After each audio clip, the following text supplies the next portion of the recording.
Breaking చూస్తున్నాం. కోనసీమ జిల్లా రామచంద్రపురంలో ఏర్పాటు చేసిన టీడీపీ జనసేన విస్తృత స్థాయి సమావేశం అదుపు తప్పింది. క్షేత్రస్థాయిలో కలిసి పనిచేయడం ఎలా ఉన్నా టికెట్ కోసం రెండు పార్టీల నాయకులు కుస్తీ పడుతున్న పరిస్థితి ఏర్పడింది. Janasena incharge Polisetti Chandrasekhar, TDP incharge Reddy Subrahmanyam మధ్య తాజాగా జరిగిన వాగ్వాదమే దీనికి నిదర్శనం. రామచంద్రపురం టికెట్ కూటమిలో ఎవరికో ఇంకా వెల్లడించలేదు. కానీ టికెట్ కోసం ఇతర నాయకులు తిట్టుకోవడం అందరినీ ఆశ్చర్యపరుస్తుంది. ఆ నాయకులే తిట్టుకోవడంతో వారి వెనుక వచ్చిన జనసేన టీడీపీ శ్రేణులు మరింత రెచ్చిపోయాయి. దీంతో సమావేశంలో తీవ్ర గందరగోళ పరిస్థితులు ఏర్పడ్డాయి.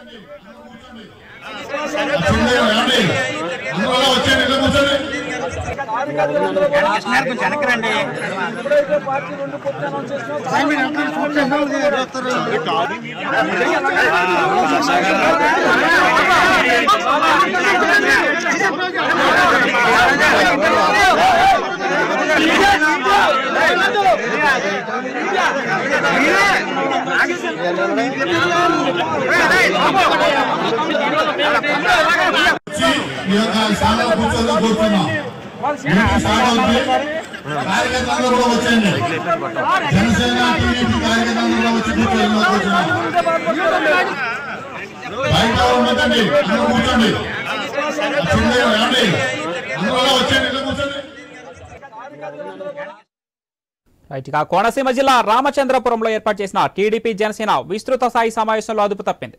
దీనిలో గందరగోళ పరిస్థితులు ఏర్పడ్డాయి. ఇక టీడీపీ జనసేన నాయకుల మధ్య ఏర్పడిన ఈ గందరగోళ పరిస్థితికి సంబంధించి మరింత సమాచారం మా ప్రతినిధి గణేష్ లైవ్ ద్వారా అందిస్తారు. ఎస్ గణేష్. ఈ నెల 9వ తేదీన చంద్రబాబు ప్రజాగళం సభ నిర్వహించబోతున్నారు రామచంద్రపురం నియోజకవర్గంలో.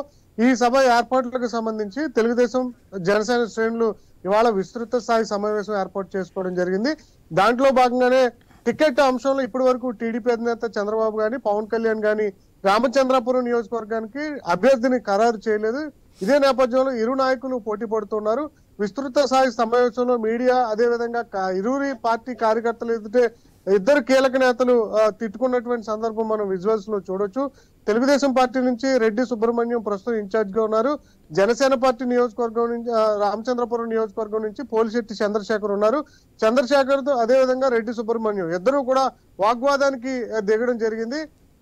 ఈ సీనియర్ నేత తెలుగుదేశం పార్టీలో ఉన్నటువంటి వాసంశెట్టి సుభాష్ కు టికెట్ ఇప్పించే విధంగా రెడ్డి సుబ్రహ్మణ్యం ప్రయత్నాలు చేస్తున్నారని చెప్పి జనసేన నేత పోలిశెట్టి చంద్రశేఖర్ రెడ్డి సుబ్రహ్మణ్యం మీద వాగ్వాదానికి దిగారు. అయితే నేను కూడా పోటీలో ఉన్నాను, మరొకరికి టికెట్ ఇప్పించాల్సినటువంటి అవసరం లేదు అని చెప్పి రెడ్డి సుబ్రహ్మణ్యం దాదాపు ఒక అరగంట పాటు ఇద్దరి మధ్య ఈ చర్చ నడవడం జరిగింది. ఇరువురు నాయకులు టికెట్ ఆశిస్తున్నటువంటి సందర్భంలో తెలుగుదేశం పార్టీ మరొక నాయకుడికి టికెట్ ఇప్పించే ప్రయత్నాలు చేస్తున్నారన్న ఒక అనుమానంతో Janasena party incharge Polisetti Chandrasekhar TDP నేత ఈ రెడ్డి సుబ్రహ్మణ్యం మీద కాసేపు ఫైర్ అయినటువంటి విధానం చూసాం. తర్వాత ఇరువురు నాయకులు సముదాయించుకుని మళ్ళీ కార్యక్రమాన్ని తిరిగి ప్రారంభించడం జరిగింది. ప్రస్తుతం రామచంద్రపురం నియోజకవర్గ విషయానికి వస్తే గత ఎన్నికల్లో మంత్రి వేణు అక్కడి నుంచి పోటీ చేశారు. అదేవిధంగా టీడీపీ నుంచి తోట త్రిమూర్తులు పోటీ చేశారు. అయితే తోట త్రిమూర్తులు వైసీపీకి మండపేట నియోజకవర్గానికి వెళ్ళిపోవడం జరిగింది. అదేవిధంగా మంత్రి వేణును రాజమండ్రి రూరల్ కు సీఎం జగన్ బదిలీ చేశారు. ఈ వచ్చే ఎన్నికలకు పిల్లి సుభాష్ చంద్రబోస్ తనయుడు పిల్లి సూర్యప్రకాష్ వైఎస్ఆర్సీపీ నుంచి బరిలోకి దిగబోతున్నారు. అయితే టీడీపీ జనసేన ఉమ్మడి అభ్యర్థి ఎవరనేది మాత్రం పార్టీ నాయకులకు ఇంకా ఆ అధినేతలు ప్రకటించలేదు. ఇంకా రానున్నటువంటి 2-3 రోజుల్లో రామచంద్రపురం నియోజకవర్గానికి ఆ ఇన్ఛార్జిని అభ్యర్థిని ప్రకటించేటువంటి అవకాశం కనిపిస్తుంది. ఈ లోపలనే ఇరువురు నాయకుల మధ్య గొడవ చోటు చేసుకోవడంతో రామచంద్రపురం నియోజకవర్గంలో గందరగోళ పరిస్థితులు ఈ ఉమ్మడి అభ్యర్థి ఎవరనే దాని మీద చర్చనీయాంశంగా మారినటువంటి సందర్భం ఉంది. నెల 9న చంద్రబాబు వస్తున్నటువంటి సందర్భంలో ఇన్ఛార్జ్ ప్రకటన నేరుగా చేస్తారా, లేదంటే మంగళగిరి కేంద్రంగా ఏదైతే మొన్న తాడేపల్లికి చంద్రబాబు నివాసంలో చేశారో అదే విధంగా రామచంద్రపురం నియోజకవర్గం యొక్క అభ్యర్థి ఎవరనేది ప్రకటిస్తారనేది మాత్రం ఇంకా చూడాల్సి ఉంది. పవన్. అయితే గణేష్, మనం చూసుకుంటే కోనసీమ జిల్లాపై ఆ టీడీపీ జనసేన కూటమి ప్రత్యేక దృష్టి వహించింది. అయితే అంతర్లీనంగా ఉన్నటువంటి ఈ వివాదాలు వైసీపీ పార్టీకి ప్లస్ పాయింట్స్ గా మారకముందే టీడీపీ జనసేన కూటమి ఏ విధమైన దిద్దుబాటు చర్యలకు దిగే అవకాశం ఉంది?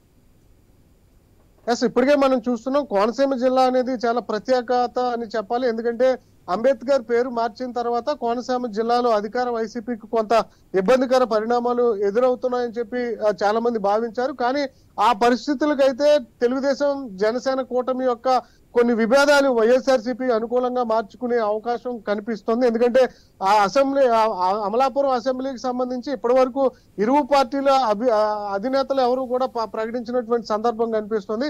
ఇటీవల వైసీపీలోకి గొల్లపల్లి చేరికతో కోనసీమ జిల్లాలో ఉన్నటువంటి 3-4 నియోజకవర్గాల రాజకీయ పరిణామాలు మారుతున్నటువంటి సందర్భం కనిపిస్తుంది.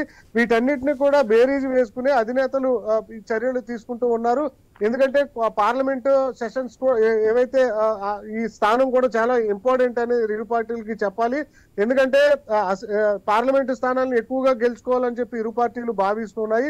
దాంట్లో భాగంగానే నియోజకవర్గంలో విభేదాలు ఉంటే ఖచ్చితంగా పార్లమెంట్ స్థాయిలో అది ప్రభావం చూపించి మైనస్ గా మారే అవకాశం ఉంటుంది. కాబట్టి ఈ రామచంద్రాపురం నియోజకవర్గంలో ఇరువురి నేతల మధ్య సమన్వయం కొరవడింది. దాన్ని అధినేతలు క్లియర్ చేసే అవకాశం కనిపిస్తుంది. ప్రస్తుతం టికెట్ ప్రకటించకపోవడంతోనే ఈ గందరగోళం రామచంద్రాపురం నియోజకవర్గంలో జనసేన టీడీపీ మధ్య నెలకొంది.